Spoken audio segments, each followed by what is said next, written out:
Hello students, जेबी classes के YouTube channel पे आप सभी का बहुत स्वागत है। आज मैं 8वीं कक्षा के लिए साइंस का कुछ इम्पोर्टेंट प्रश्न लेकर आया हूँ। और ये अगर आप ये सोच रहे हैं कि ये एग्जाम में डायरेक्ट क्वेश्चन आएगा तो गलत सोच रहे हैं। ये सोच के मेरा वीडियो को नहीं देखें, क्योंकि इससे कुछ उस तरह का बेनिफिट नहीं होने वाला है। लेकिन हाँ, इससे एग्जाम में बहुत ज़्यादा आपको सहायक होगा।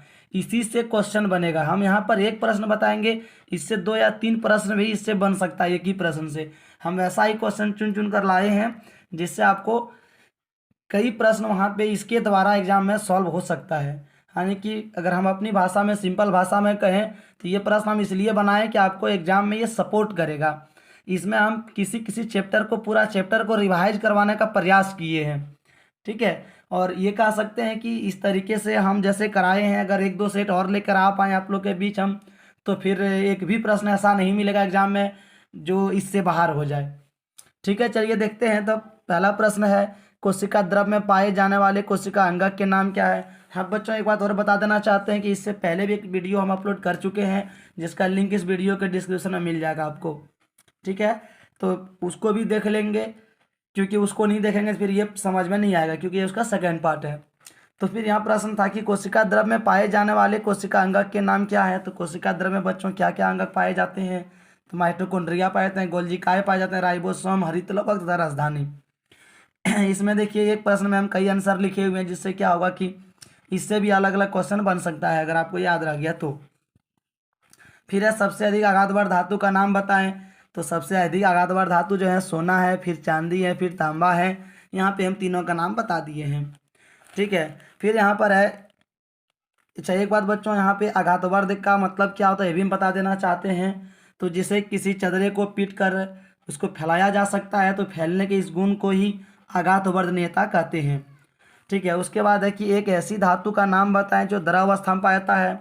तो बच्चों, अक्सर धातुएं जो होती है, प्रायः धातुएं सब ठोस अवस्था में पाई जाती है, लेकिन एक पारा ही ऐसी धातु है जो द्रव अवस्था में पाई जाती है। ठीक है, अक्सर ये सब प्रश्न पूछा जाता है कि 4 ऑप्शन दे देगा, बताएगा इसमें कौन सा धातु है जो द्रव अवस्था में पाया जाता है। तो कौन सा धातु है, पारा है। आगे प्रश्न है, चाकू से आसानी से काटे जा सकने वाले धातु का नाम क्या है। तो बच्चों, ये सोडियम और पोटेशियम जो है इतने कोमल धातु होते हैं कि इसको चाकू से भी काटा जा सकता है। इसके बाद है, 2 ऐसे अधातु का नाम बताएं जो चमकदार होती है। बच्चों, अक्सर अधातुएं जो होती है वो चमकीला नहीं होती है, चमकदार नहीं होती है, लेकिन 2 ऐसे अधातु हैं, एक ग्रेफाइट हैं और एक आयोडीन है। ये दोनों क्या होते हैं, चमकदार होते हैं, चमकीले होते हैं, जिसमें चमक होती है। उसके बाद है, एक अधातु का नाम बताएं जो सबसे अधिक कठोर होती है। अक्सर अधातु में क्या होती है, भंगुर होती है, उसको पीटने के बाद वो चकनाचूर हो जाते हैं, इसको भंगुर कहते हैं, इस गुण को वो भंगुर होते हैं। लेकिन हीरा एक ऐसा धातु है जो क्या होता है, वो कठोर अवस्था में पाई जाती है। फिर आगे है, एक ऐसी अधातु का नाम बताएं जो विद्युत धारा प्रवाहित करती है। अब इस देखो बच्चों, अक्सर अधातु जो होती है विद्युत का चालक नहीं होती है, लेकिन ग्रेफाइट एक ऐसा अधातु है जो अधातु होते हुए भी विद्युत का क्या करते हैं, चालन करते हैं। विद्युत धारा उसमें क्या होती है, प्रवाहित हो जाती है। ठीक है, तो यहाँ प्रश्न था कि ऐसी धातु का नाम जो विद्युत धारा प्रवाहित करती है, तो कौन सा धातु है, ग्रेफाइट है। इसके बाद है कि सबसे अधिक क्रियाशील धातु का नाम बताएं। अब बच्चों यहाँ पे देखिए, प्रश्न तो एक ही को पूछा है कि सबसे अधिक क्रियाशील धातु क्या है, लेकिन इसमें हमने इतना सारा प्रश्न करवाने का प्रयास किया। देखिएगा, अब सबसे अधिक क्रियाशील धातु क्या होगा, तो बच्चों हम पूरा इसका क्रियाशीलता का ट्रिक लिख दिए हैं यहाँ पे। हम एक प्रकार से ट्रिक है, ये ट्रिक ही है, एक ट्रिक है, पोसो केमेजियालेका। ये क्या है, इसका मतलब ये हुआ कि पोसो, तो पो यहाँ स्टार्टिंग है, मतलब पोटेशियम, सो से सोडियम, के से कैल्शियम, सब यहाँ लिख दिए हैं। फर्स्ट में पोटेशियम, सो से सोडियम, फिर कैल्शियम, फिर में से मैग्नीशियम हो गया, फिर ए से एल्युमिनियम हो गया, जिंक हो गया, आयरन हो गया, एल से लेड हो गया, हा से हाइड्रोजन और क से कार्बन। अब यहाँ क्या बोला कि सबसे अधिक क्रियाशील धातु, हम यहाँ पूरी धातु का क्रियाशीलता बता दिए। आप खुद भी यहाँ डिसाइड कर सकते हो सबसे ज़्यादा कौन हो गया, पोटेशियम। अगर ये ऑप्शन में ना दिया रहे और मान लिया जाए ये ऑप्शन में दे दे कि सोडियम दे दे, सोडियम दे दे, जिंक दे दे, लेड दे दे और आयरन दे दे, बोले ये चारों में ज़्यादा क्रियाशील कौन है, तो आप क्या करेंगे, इस ट्रिक को याद रखेंगे। ट्रिक क्या है, पोसो केमेजियाले का। तुरंत आप डिसाइड करेंगे इसमें कि भाई यहाँ पे सोडियम, जिंक, आयरन, लेड में 100 से सोडियम होता है, तो फर्स्ट में सोडियम आता है, बाद में जिंक आता है। इसका मतलब सोडियम जो हो गया वो ज़्यादा क्रियाशील है। ये सूत्र के द्वारा, ये ट्रिक के द्वारा कोई भी 4 को ऑप्शन दे देगा, उसके बीच में आप निकाल सकते हैं कि ये चारों में कौन ज़्यादा क्रियाशील है, कौन कम क्रियाशील है। इसीलिए इसमें हम इसको एक ट्रिक के माध्यम से बताने का प्रयास किए। चलिए अब आगे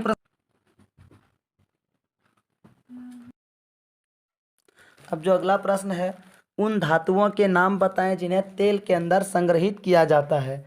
तो कौन सा धातु को तेल के अंदर संग्रहित करते हैं? Sodium, potassium, lithium. बच्चों ये सोडियम, पोटेशियम और लिथियम जो है बहुत ही ज़्यादा क्रियाशील धातु हैं। ठीक है, ये लिथियम आगे की क्लास में है, ये अभी फिलहाल सोडियम और पोटेशियम ही 8 में दिया हुआ है। तो ये ऐसी धातुएं होती है जो आप देखें भी क्रियाशीलता में सबसे आगे होती है। तो ये बहुत ज़्यादा क्रियाशील है, इसको अगर कहीं भी खाली जगह में छोड़ दिया जाए तो ये क्या करेगा, ऑक्सीजन से अभिक्रिया करके ये आग पकड़ लेती है। इसीलिए इसको क्या किया जाता है, इसको हमेशा जब भी रखा जाता है तो केरोसिन तेल के अंदर में रखा जाता है। किस धातु को? सोडियम और पोटेशियम को। तो हम लोग क्या सीखे अभी कि सोडियम और पोटेशियम ऐसी धातु होती है जिनको हम लोग क्या करते हैं, अक्सर केरोसिन तेल में रखा जाता है, नहीं तो ये क्या करेगी, आग पकड़ लेगी।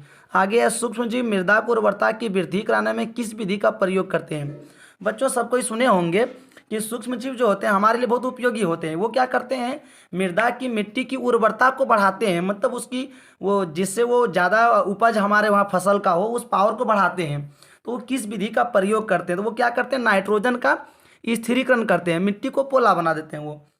आगे फिर क्या है कि दूध को दही में परिवर्तित करने वाले जीवाणु का नाम आप बताना। ये कौन सा जीवाणु है जो दूध को दही में बदल देता है? तो कौन सा जीवाणु है, लैक्टोबैसिलस है। आगे फिर है कि लेग्यूम पौधे की जड़ों में कौन सा जीवाणु उपस्थित होते हैं? अब एक लेग्यूम पौधा है, उसकी जड़ में कौन सा जीवाणु होता है वो बताना है। तो वो कौन सा जीवाणु है, राइजोबियम जीवाणु। आगे है, सबसे तेजी से फैलने वाला संचरणीय रोग क्या है? बच्चों संचरणीय रोग वो रोग होते हैं जैसे कि एक आदमी को फैला उसके द्वारा दूसरे में हो जाए। जैसे कोरोना को ही देख लो, एक आदमी से दूसरे में फैल जाती थी। ठीक है, तो यहाँ पे सबसे ज़्यादा तेजी से फैलने वाला जो संचरणीय रोग है वो क्या है, सर्दी जुकाम है। अक्सर घर में देखे होंगे कि अगर एक आदमी का तबीयत होता है खराब बारिश का दिन में तो बाकी सभी का होने लग जाता है। फिर है, डेंगू किस सूक्ष्मजीव के कारण फैलते हैं? तो बच्चों विषाणु के कारण फैलते हैं। फिर है, पाश्चरीकृत विधि में दूध को किस तापमान पर गर्म किया जाता है? बच्चों इस प्रश्न को आराम से समझेंगे ध्यान से, इसमें बहुत कुछ हम बताने वाले हैं। पाश्चरीकरण एक विधि होता है बच्चों, इस सब एग्जाम में प्रश्न आएगा कि दूध को ज़्यादा दिन तक सही रखने के लिए जो हम लोग पैकेट में खरीदते हैं, देखते हैं कितनों दिन तक पैकेट में तक खराब नहीं होता। तो इससे प्रश्न पूछेगा कि दूध को ज़्यादा दिन तक अच्छा रखने के लिए किस विधि का प्रयोग किया जाता है, या हमें जो पैकेट में दूध मिलता है उसमें कौन सी विधि का प्रयोग होता है कि वो हमेशा के लिए अच्छा रह जाए, जितना दिन तक रखें हम। ठीक है, तो बच्चों यहाँ पर क्या है कि पाश्चरीकृत एक विधि होती है जिसके द्वारा उस दूध को क्या करते हैं, लंबे समय तक हम अच्छे रख सकते हैं। ठीक है, अब ये पाश्चरीकृत क्या विधि होता है बच्चों, इसमें क्या होता है ना कि दूध को 70 डिग्री सेल्सियस पर, 70 डिग्री सेल्सियस टेम्परेचर ले जाते हैं। ठीक है, और उस पर क्या करते हैं, 15 से 30 सेकेंड तक उसको लगातार गर्म किया जाता है, और गर्म करने के बाद अचानक ठंडा कर देता है। इसी विधि को क्या कहते हैं, पाश्चरीकृत कहते हैं। और हम लोग जो पैकेट का दूध मार्केट में खरीदते हैं, ठीक है, वो कौन सा विधि से, वो पाश्चरीकृत विधि का प्रयोग उसमें किया जाता है, इसलिए हमें काफ़ी दिन बाद भी वो अच्छे ही मिलते हैं। उसके बाद अगला प्रश्न जो है बच्चों, क्वेश्चन नंबर 16 जो है यहाँ पर ये है कि विद्युत अपघटन में प्रयुक्त विलयन को क्या कहते हैं? बच्चों विद्युत अपघटन एक प्रक्रिया है जिसके द्वारा क्या कहता है, धातु का शुद्धिकरण किया जाता है। ठीक है, उससे अशुद्धियों को दूर किया जाता है। इसमें कौन सा विधि का प्रयोग होता है, सॉरी उसमें जो विलयन होता है, जो सॉल्यूशन होता है, उसका नाम क्या है, विद्युत अपघटन है। इसके बाद है इलेक्ट्रोप्लेटिंग क्या है? इलेक्ट्रोप्लेटिंग क्या है बच्चों? तो निक्षेपण का नाम सुने होंगे। निक्षेपण एक प्रकार से है धातु पर परत चढ़ाने की, जब किसी धातु पर दूसरे धातु की परत चढ़ाते हैं, इस प्रक्रिया को क्या कहते हैं, इलेक्ट्रोप्लेटिंग कहते हैं। आगे है, लोहे को जंग से बचाने के लिए किस धातु द्वारा निक्षेपण किया जाता है? बच्चों लोहे पर जो है, जैसे गाड़ी होती है, लोहे की गाड़ियां होती है, लोहे के पुल होता है, उस पर जंग न लग जाए उसके लिए उस पर क्या करते हैं, जिंक की परत चढ़ा दिया जाता है। ठीक है, निक्षेपण प्रक्रिया द्वारा। बच्चों एलईडी का नाम लोग पूरा सुने, गांव में घर में अक्सर सबके घर में एलईडी मिलता है। ठीक है, एलईडी क्या फुल फॉर्म क्या होता है, तो लाइट इमिटिंग डायोड। इसके बाद हाइड्रा में किस प्रकार का जनन होता है? तो बच्चों हाइड्रा में किस प्रकार का जनन होता है? तो हाइड्रा में बच्चों और लैंगिक जनन होता है, और इसको क्या कहते हैं, मुकुलन कहते हैं इस विधि को। फिर आगे बच्चों विरिसन में उत्पन्न होने वाले नर युग्मक को क्या कहते हैं, जिसको शुक्राणु कहते हैं। निषेचन कितने प्रकार के होते हैं बच्चों, निषेचन 2 प्रकार के, आंतरिक निषेचन और बाह्य निषेचन। ठीक है, आप बोला कि बाह्य निषेचन द्वारा जन्म करने वाला कुछ जीवों के नाम बताएं। अब यहाँ क्या बोला कि जो बाह्य निषेचन जिसमें बाहरी निषेचन होता है, ये विधि को अपनाने वाला कुछ जीवों का नाम बताना है। तो कुछ जीव है बच्चों, जैसे मेढक है, मछली है, स्टार फिश है, ये सब जो है बाह्य निषेचन अपनाते निषेचन होता है। आगे है रेशम के कीट एवं मेढक के जीवन चक्र में शिशु से वयस्क होने की प्रक्रिया क्या कहलाती है बच्चों। जो रेशम कीट होते हैं या मेढक का जीवन, मेढक होते हैं पहले वो बहुत छोटे होते हैं, फिर वो धीरे धीरे बड़े होते हैं। तो इस प्रक्रिया में जो उसका जीवन चक्र है, वयस्क होने की प्रक्रिया, बड़े होने की प्रक्रिया, इसको क्या कहते हैं, इसको कायांतरण कहते हैं। सर्वप्रथम भेड़ का क्लोन कब बनाया गया बच्चों, सर्वप्रथम भेड़ का क्लोन जो है 1996 में बनाया गया था। किसके द्वारा, इयान मिलावट के द्वारा, विल्मट के द्वारा। और उस जो भेड़ जो बना था उसका नाम रखा गया था डोली। आगे है किसी दरवाजे को बंद करते समय हम कौन सा बल का प्रयोग करते हैं बच्चों। जब किसी दरवाजे को बंद करना तो हम दरवाजा को आगे की ओर खींचते हैं, और जब किसी को हम खींचते हैं तो वहाँ पे हम कौन सा बल लगाते हैं, अभिकर्षण बल। और जब किसी को हम धकेलते हैं तो वहाँ पे हम कौन सा बल लगाते हैं, अपकर्षण बल।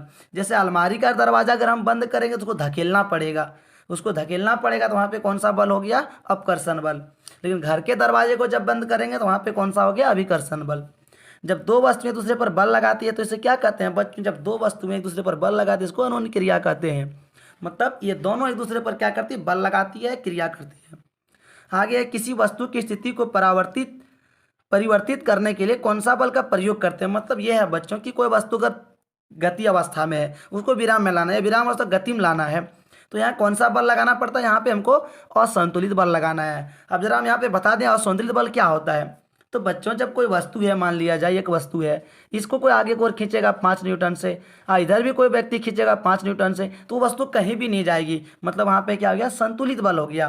ठीक है, उसका परिणामी बल 0 हो जाता है। और इधर अगर 5 न्यूटन, इधर 8 न्यूटन से खींचेगा तो वो क्या हो गया, असंतुलित बल। इसका परिणामी बल जो होता है वो -3 हो जाता है, 0 नहीं होता है। तो जब किसी वस्तु को उसका स्थिति को बदलना होता है तो हम लोग वहाँ कौन सा बल लगाते हैं, असंतुलित बल। आगे है घोड़े जो गाड़ी को खींचता है तो वो कौन सा बल प्रयोग करता है बच्चों। घोड़े जब गाड़ी खींचता है तो अपना शरीर से बल लगाता है, इसको मांसपेशीय बल कहते हैं। फिर शुष्क मौसम में बालों में कंघी करने पर बाल बिखर जाता है, इसके लिए कौन सा बल उत्तरदायी, इसका नाम है बच्चों स्थिर वैद्युत बल। ठीक है, फिर यहाँ है कि जब एक आवेशित वस्तु किसी अनावेशित वस्तु को संपर्क में लाया जाए तो क्या होगा बच्चों। जब एक प्लस चार्ज वाला एक माइनस चार्ज वाला एक संपर्क में लाते हैं तो क्या होता है, एक दूसरे को वो आकर्षित कर लेती है, अपनी ओर खींच लेती है। और जब दोनों सेम चार्ज वाला को लाते हैं तो वो क्या करता है, एक दूसरे को विकर्षित करता है, दूर भगा देती है। आगे है बच्चों 32 नंबर प्रश्न, जो पदार्थ जलकर ऊष्मा और प्रकाश उत्पन्न करते हैं, जो पदार्थ जलकर ऊष्मा और प्रकाश उत्पन्न करते हैं उसको क्या कहते हैं, दहनशील पदार्थ करते हैं। और जो नहीं जलती है उसको क्या कहते हैं, अदहनशील पदार्थ। फिर है कि वह ताप जिस पर कोई पदार्थ जलना शुरू कर दे वो क्या होता है, ज्वलन ताप। जब कोई वस्तु जलने लगती है तो कब जलती है, ज्वलन ताप पर। फिर आगे दहन के लिए आवश्यक परिस्थितियाँ क्या है, मतलब कोई पदार्थ कब जलती है, क्या क्या होने से वो जलना शुरू कर देगी। तो क्या क्या होना चाहिए, वो सबसे पहले वो पदार्थ दहनशील होना चाहिए, जलने वाला पदार्थ होना चाहिए। फिर वो ऑक्सीजन होना चाहिए मौजूद वहाँ पे, और ज्वलन ताप उसका जो उचित है जिस पर वो जलना शुरू करता है वो होना चाहिए। आगे है आग के नियंत्रण के लिए 3 उपाय बताओ। तो आग को कंट्रोल करने के लिए 3 विधि कौन सा है। सबसे पहले ज्वलनशील पदार्थ जैसे किरोसिन वगैरह को साइड में रख देंगे, फिर ज्वलन ताप को कम करेंगे और वायु से संपर्क को हटा देंगे। आगे निम्नलिखित में कौन सा पदार्थ दहनशील है। अब 4 ऑप्शन है यहाँ पे, इसमें बताना है कौन दहनशील है, मतलब कौन आग पकड़ने वाला है। कांच है, लोहे का कील है, सीमेंट है, किरोसिन है। इसका आंसर क्या होगा, किरोसिन होगा।